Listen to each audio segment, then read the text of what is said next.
ఇవాళ రేపు చాలా పెళ్లిళ్ళు కారణాలు లేకుండానే పెటాకులు అయిపోతున్నాయి. భార్య భర్తలు విడిపోవటానికి పెద్ద విషయాలేం అక్కర్లేదనిపించే స్థితికి వచ్చేసాం. అరే మొన్ననే కదా పెళ్ళయింది, అప్పుడే డివోర్స్ అయిపోయారా? ఇలాంటి డైలాగులు ఇప్పుడు కామన్ అయిపోయాయి. ఇప్పుడు మరో రకమైన విడాకులు ట్రెండ్ అవుతున్నాయి. అసలు ఇద్దరి మధ్య తగాదాలు గొడవలు ఉన్నట్లే తెలీదు, మౌనంగానే ఉంటారు. ఏదో ఒక రోజు డైవర్స్ అని బాంబు పేల్చేస్తారు. అదే సైలెంట్ డివోర్స్. పేరు వినడానికే చాలా ఇంట్రెస్టింగ్ గా ఉంది కదూ. ఒకప్పుడు విడాకులంటే కోర్టులు, న్యాయ పోరాటాలు, కుటుంబ కలహాలు, అబ్బో బోలెడంత తదంగం ఉండేది. కాపురం అన్నాక ఆ మాత్రం గొడవలుండవా ఏంటి అని పెద్దలు కూడా కొట్టిపారేసేవారు. కోర్టులు కూడా అంత ఈజీగా విడాకులు మంజూరు చేసేవి కాదు. సరే కొంతకాలం కలిసి ఉండండి చూద్దామనేవి. కానీ ఆ కోర్టులు కూడా ఇప్పుడు అంత సీన్ లేదు. కానీ ఇద్దరు కోరుకుంటే వెంటనే ఇచ్చేద్దాం అనే దశకు చేరుకుంటున్నాయి. పప్పులో ఉప్పు వేయలేదనో, తనను చూసి మాట్లాడలేదనో, బయటకి తీసుకెళ్లలేదనో, ఇలా సిల్లి సిల్లి కారణాలకే డివోర్స్ అంటూ కోర్టు గుమ్మం ఎక్కుతున్నారు. కలిసి ఉండడానికి కారణాలు కావాలి, కానీ విడిపోవడానికి ఏముంది? పొద్దున అనుకుంటే మధ్యాహ్నానికి విడిపోవచ్చని నవయువ జంటలు అనుకుంటున్నాయి. అందుకే భారత్లో విడాకులు తీసుకునే వారి సంఖ్య పెరిగిపోతుంది. సాధారణంగా సెలబ్రిటీస్ ఇలా అనూహ్యంగా విడిపోతుంటారు. కానీ ఇన్స్టాలో, ఎక్స్లోనో అన్ఫాలో చేయటం, తాము కలిసి ఉన్న ఫోటోలు డిలీట్ చేయడంతో సమాజానికి మేము విడిపోతున్నామని సందేశమిచ్చి వారిని మెంటల్గా ప్రిపేర్ చేసి ఆ తర్వాత వారిద్దరూ కలిసి జాయింట్గా స్టేట్మెంట్ విడుదల చేయడం ఇప్పుడు పెద్ద ఫ్యాషన్. కానీ సెలబ్రిటీలే కాదు, సామాన్యులు కూడా పెద్దగా చర్చించుకోకుండానే డివోర్స్ ఇచ్చేస్తున్నారు.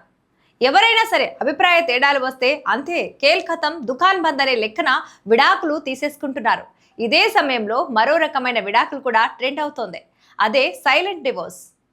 సైలెంట్ డివోర్స్ అంటే అదో విచిత్రం. వీరు డివోర్స్ తీసుకోరు, అదాలత్ను ఆశ్రయించరు, బయటికి భార్యాభర్తల్లాగే ఉంటారు, ఒకే ఇంట్లో ఒకే గదిలో ఉంటారు, కానీ కాపురాలు చేయరంతే. కుటుంబ కార్యక్రమాలకు కలిసే హాజరవుతుంటారు, కానీ వీరి మనసులు మాత్రం పూర్తిగా వేరుపడి ఉంటాయి. అంటే భార్యాభర్తల్లా నటిస్తుంటారన్నమాట. ఇది చట్టబద్ధం కాకపోయినా మనసులు మాత్రం ఒంటరిగా ఉంటాయి. ఒక్క మాటలో చెప్పాలంటే ఇవి చట్టపరమైన విడాకులు కావు, భావోద్వేగాల విడాకులు. ఇంతకు సైలెంట్ డివోర్స్ అంటే ఏంటి? అంటే భార్యాభర్తల మధ్య ప్రేమ, అనుబంధం, సంభాషణ, పరస్పర గౌరవం ఇవన్నీ క్రమంగా తగ్గిపోవటమే. వీరు కలిసి బ్రతుకుతారేమో గాని తెలిసి బతకరు. వీరి మధ్య అందరిలా గొడవలుండవు, కేకలు వేసుకోవటం అస్సలు ఉండదు. కానీ మనుషుల మధ్య గోడలు కట్టేసుకుని ఉంటారు.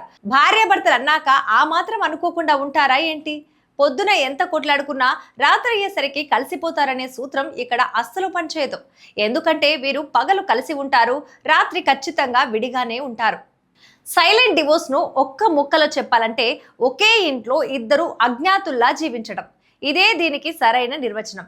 ఇది ఎలా సాధ్యం అంటే, ప్రపంచవ్యాప్తంగా సంబంధాలపై అధ్యయనం చేసిన ప్రముఖ మానసిక నిపుణురాలు ఎస్తర్ పెరెల్ అన్నట్లు ప్రేమ చనిపోవడం ఒక్క రోజులో జరగదు. చిన్న చిన్న నిర్లక్ష్యాలే దాన్ని నిశ్శబ్దంగా చంపేస్తాయి. లోపల ఇద్దరికి తెలియకుండానే ఈ పరిణామం నిశ్శబ్దంగా జరిగిపోతూ ఉంటుంది. మరి ఇద్దరికి తెలియకపోతే ఈ ప్రమాదాన్ని గుర్తించడం ఎలా అంటే, దానికి కొన్ని దారులున్నాయి. ప్రారంభంలో ఇద్దరి మధ్య మాటలు తగ్గిపోతాయి. మౌనం వీరి మనుషుల మధ్య మళ్ళీ కట్టుకోలేనంత అగాధాన్ని సృష్టించేస్తుంది.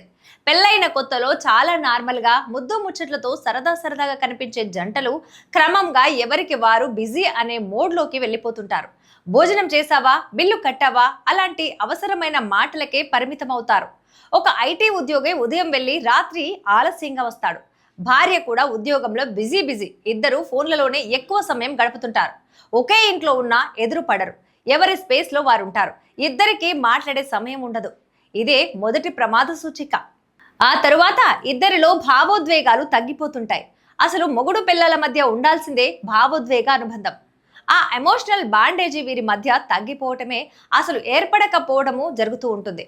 దైనందిన జీవితంలో చోటు చేసుకునే సంతోషం లేదా బాధను భాగస్వామితో పంచుకోవటం ఆగిపోతుంది. భర్తకు ఉద్యోగంలో ప్రమోషన్ వస్తే భార్యతో కాకుండా సోషల్ మీడియాలో పోస్ట్ చేస్తాడు. ఇది చిన్న విషయం అనిపించినా భావోద్వేగ దూరానికి సంకేతం. ఇది రెండో ప్రమాద సూచిక. మాట అనుకోకపోతే, కొట్లాడుకోకపోతే వారు మొగుడు పిల్లలే కాదు. ఇదో చెత్త థియరీ అనుకుంటాం, కానీ ఇదే సరైన సూత్రం. కనీసం తిట్టుకునే సమయంలో అయినా ఇద్దరి మధ్య మాటలు ప్రవహిస్తుంటాయి. అవే గొడవలు ఆగిపోతే అదే అసలైన డేంజర్ సిచ్యువేషన్. కాబట్టి ఆశ్చర్యంగా అనిపించినా కొన్నిసార్లు గొడవలు లేకపోవటమే ప్రమాద సంకేతం. భార్యాభర్తల సంబంధాలపై పరిశోధించిన అమెరికన్ నిపుణుడు జాన్ గాట్మన్ గొడవ పడటం కన్నా పూర్తిగా నిర్లక్ష్యం చేయటమే సంబంధానికి పెద్ద ప్రమాదం అంటున్నారు. ప్రేమతో కాకుండా బాధ్యతల కోసం, సమాజం కోసం మాత్రమే వీరు కలిసి ఉంటారు. పిల్లలు, సమాజం, ఆర్థిక పరిస్థితులు, కుటుంబ ఒత్తిడి కేవలం ఇవే బంధాన్ని కొనసాగించే కారణాలవుతాయి.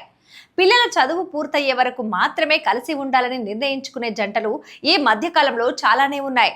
ఈ సైలెంట్ డివోర్స్ కు మన భారతీయ విధానం కూడా ప్రధాన కారణం. ఎందుకంటే మన దేశంలో విడాకులపై ఇంకా సామాజిక ఒత్తిడి ఉంది.